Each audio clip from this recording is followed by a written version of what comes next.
آپ نے فرمایا ہے کہ شعبے ختم ہو چکے ہیں، مثلاً طاقت میں بڑے لوگ گزر گئے، غزل میں غالب گزر گیا، تو ہمارے کرنے کا کام کیا رہ گیا؟ آپ کے کرنے کا کام بتاتا ہوں۔ میں نے جو بتایا تھا کہ شعبے ختم ہو گئے ہیں، تو اس سے مراد یہ ہے کہ دی بیسٹ کارنامے دی بیسٹ لوگ کر گئے، مثلاً یہ کہ بہادری کا پیغام بھی چلا گیا، یعنی بھولو پہلوان چلا گیا۔ اب اس سے بڑا پہلوان ہونا مشکل ہی ہے۔ چھارا پہلوان بننا تھا مگر وہ بھی نہیں بنا۔ پھر غزل آ گئی، غالب آ گیا۔ ناصر کاظمی بھی بڑا اچھا شاعر تھا، لیکن غالب سے اس کا کیا مقابلہ کریں گے، حالانکہ وہ بھی اپنا مقام رکھتا ہے۔ اسی طرح ہر چیز مکمل ہے۔ اولیاء کرام بھی اپنی جگہ پر مستند اور جید۔ اب کوئی نیا ولی آ جائے تو آپ کیا کہیں گے کہ یہ داتا صاحب رحمت اللہ کا غلام ہو سکتا ہے، ورنہ اس کا وہ مقام تو نہیں بنتا۔ اسی طرح حکمت کا شعبہ اور فلسفہ ہے۔ یہ وہ لوگ ہیں جو نارم کو سیٹ کرنے والے لوگ ہیں، معیار سیٹ کرنے والے لوگ ہیں۔ پھر آج کا انسان جو اپنے آپ کو نمایاں بنانا چاہتا ہے، وہ کیا کرے؟ اس میں نمایاں ہونے کی خواہش مخفی ہے۔ مطلب یہ کہ نمایاں ہونے کی خواہش مقلد کے لیے نہیں، بلکہ مقلد مخفی رہے گا اور موجد نمایاں ہوگا۔ دین میں موجد ہونا بدعت ہوتی ہے، لہذا دین کے اندر نمایاں ہونے والی بات کوئی نہیں ہے، بلکہ دین کا جو کام موجود ہے اس کو آرگنائز کرنا ہوتا ہے، اس میں نیا شعبہ کوئی نہیں ہوتا۔ یہ جو دنیاوی شعبے ہیں، ان کے اندر اللہ کریم نے اتنی وسیع کائنات بنائی ہے کہ جاتے جاتے کوئی ایک نئی چیز پیدا ہو جائے گی۔ جہاں نئی بیماری پیدا ہوتی ہے وہاں نیا علاج بھی پیدا ہو جائے گا۔ ہم یہ کہتے ہیں کہ جہاں علاج بڑھ جاتے ہیں وہاں میدان میں ایک نئی بیماری کھڑی ہو جاتی ہے، پھر نئی بیماری ایک نئے علاج کو جنم دیتی ہے اور وہ نیا علاج نمایاں ہو جاتا ہے، اور کہتے ہیں کہ اس نے یہ علاج دریافت کر لیا ہے۔ جس علاقے میں زیادہ پریشانیاں ہوں، یہ سمجھ لو کہ وہاں پرسکون ساز اداروں کو نمایاں کرنے کے لیے یہ پریشانیاں آئی ہیں۔ سکون ساز ادارے کیا ہوتے ہیں؟ یہ نیا شعبہ ہے۔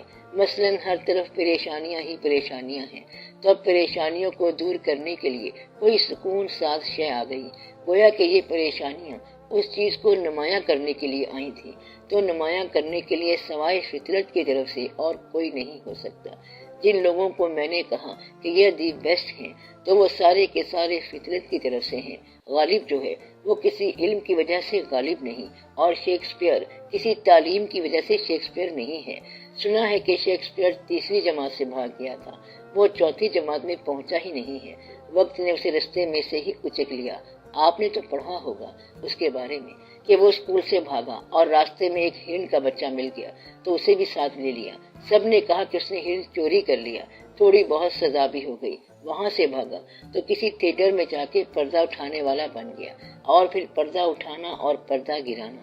اس نے تھیٹر میں لوگوں کی آوازیں سنی، اسٹیج سنا، باتیں سنی، ڈائیلاگ سنے، تو اس کے اندر قدرت نے ایسا ذہن کھول دیا کہ آج کہتے ہیں کہ اس کے ڈراموں سے آگے کوئی ڈرامہ لکھا جانے کا سوال ہی پیدا نہیں ہوتا۔ تو یہ فطرت ہے۔ اسی طرح ملٹن تھا، وہ اندھا شاعر تھا، اور وہاں کے لوگ کہتے تھے کہ یہ ہماری آنکھیں ہیں۔ کون؟ ملٹن تھا وہ اندھا، لیکن ان کی آنکھیں بن گیا۔ تو یہ کمال کی بات ہے، تو یہ قدرت کی طرف سے آ گیا۔ تو ان لوگوں کو اللہ تعالیٰ ایسا بناتا ہے، اللہ تعالیٰ کی یہ کام ہے۔ اللہ کا کام جب تک بند نہیں ہوتا، کسی نہ کسی نئے شعبے کا انتظار کرو۔ کیا کرو؟ پرانے شعبوں سے آشنائی، دی بیسٹ لوگوں سے آشنائی، آئیڈیالزم کا تصور رکھو، یعنی have image of ideal people. تو آئیڈیل لوگ، ریئل لوگ، گریٹ لوگ جو ہیں ان کو جانو، ان کو پہچانو کہ یہ گریٹ کیسے گریٹ ہو گئے، کسی تعلیم کی وجہ سے تھے یا انہوں نے خفیہ طور پر گریٹ ہونے کی کوشش کی۔ 60 سال تک قائد اعظم ایک وکیل ہی تھے، لیکن پاکستان بنانے کے لیے اگلے سال کی ضرورت تھی، اور جانے سے پہلے اللہ تعالیٰ نے ان سے ایسا کام کروا لیا کہ پریکٹس میں تو ہر آدمی کے ساتھ یہ بات نہیں ہوتی۔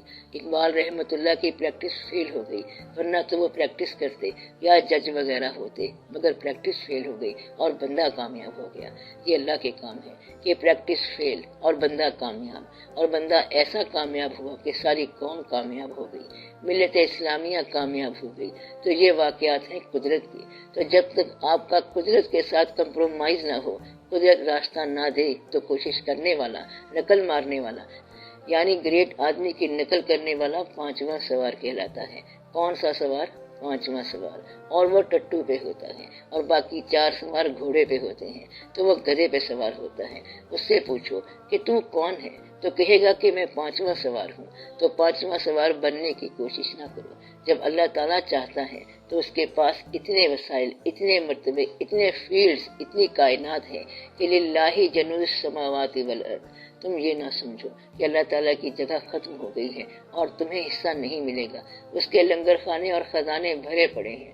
صرف یہ ہے کہ تو اپنے دامن کو پکا کر، اپنی استقامت کو پکا کر، اپنے آپ کو قائم کر۔ دینے والے کے ہاں کوئی کمی نہیں ہے، جھولی اپنی ہی تنگ ہے، تیرے یہاں کمی نہیں ہے۔ اس کے ہاں نئے شعبے کی کوئی کمی نہیں ہے، وہ آپ کو کوئی نیا شعبہ دے دے گا۔ اگر آپ تقلید میں جائیں گے تو پھر آپ مقلد ہی رہیں گے، اور مقلد سر نکال کے چلے گا تو اس کے سر پر تھپڑ لگے گا۔ تو جو مقلد ہے وہ تقلید کرنے والا ہے، اور اس کا یہ کام ہے کہ وہ تقلید کرتا جائے اور وہ یہ کہے کہ یہ اللہ کا حکم ہے اس لیے ہم یہ کرتے جا رہے ہیں۔ تو مقلد جو ہے وہ شعبے کو آرگنائز کر سکتا ہے، اس کے پاس نمایاں ہونے والی کوئی بات نہیں جب تک اللہ تعالیٰ اس کو نیا راستہ نہ بتائے۔ اسی طرح ہسٹری پڑھ کے آپ اتنے ہسٹورین بن سکتے ہیں جتنے آپ اب ہیں۔ تو اللہ تعالیٰ کی طرف سے فیلڈ کا انتظار کرو کہ وہ کون سا فیلڈ دیتا ہے۔ اللہ تعالیٰ کے پاس بہت کچھ ہے، کسی انسان کو نمایاں کرنے کے لیے بہت کچھ ہے۔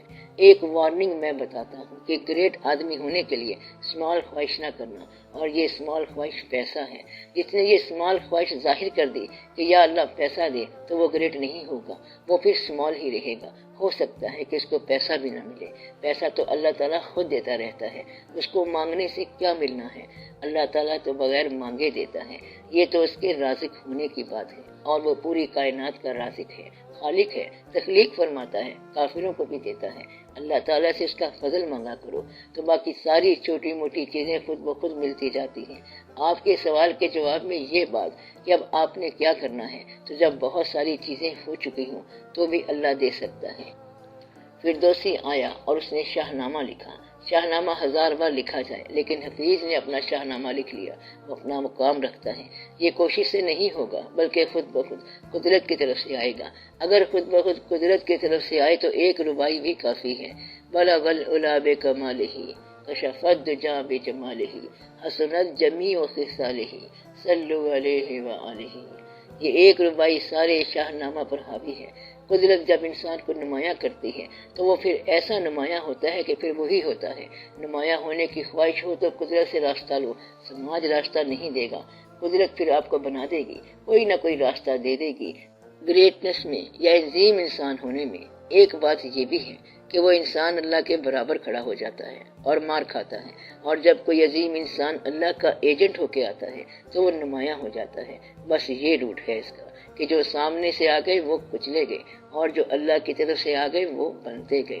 اس لیے کبھی یہ نہ کرنا کہ اللہ کے سامنے ہی آ جاؤ، بس پھر ہر چیز ضائع کر بیٹھو گے۔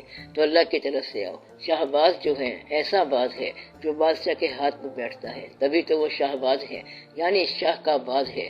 تو وہ ایسا باز ہو کہ کوئی اس کو اٹھانے والا ہو، بٹھانے والا ہو اور اڑانے والا ہو۔ تو آپ اللہ کی طرف سے چلو تو پھر واقعہ ٹھیک ہو جائے گا۔ بات سمجھ آ گئی آپ کو؟ کیا سمجھ آئی؟ انتظار اور کسی کی طرف سے ہونا؟ ہاں، انتظار اور اللہ تعالیٰ کی طرف رجوع ہو، کسی اور کی طرف رجوع نہ ہو۔ جب وہ آپ کو بڑا کرے گا تو وہاں سیٹیں بہت ہیں، بے شمار خالی پڑی ہیں۔ ایسی کوئی بات نہیں کہ اس کے پاس کوئی کمی ہے، اس کے پاس بہت خزانے ہیں۔ خزائن السماوات والارض، اس کے پاس بے شمار چیزیں ہیں۔